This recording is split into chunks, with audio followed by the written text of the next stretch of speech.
Í dæmi 17 eigum við að finna tvö mismunandi gildi á x og hérna ætla ég að sýna hvernig á að gera það með því að beita þáttun. Skulum þá bara byrja á að þátta þetta hér og einfaldast er að taka strax tvistin út fyrir. Myndum þá fá x í öðru pluss 7x pluss 6. Við skulum síðan þátta þennan sviga í 2. Það á nú að vera svona. Og þá myndum við fá x hér, pluss 1 og 6.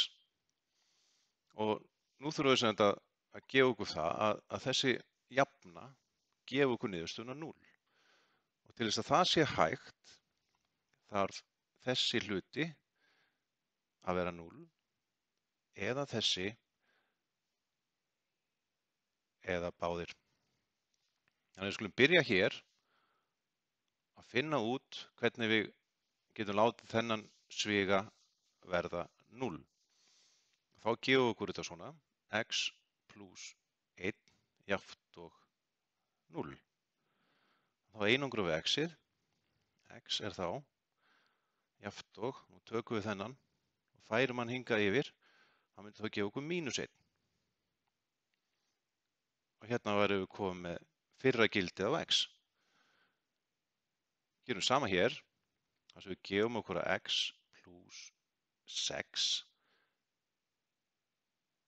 fengi gildi 0. Einangrum x-ið, jafnt og, tökum pluss 6-una, færum hana yfir jafntomerkið, þá er það mínus 6. Og þá erum við komið seinni niðurstöðuna, þar sem x er jafnt og mínus 6.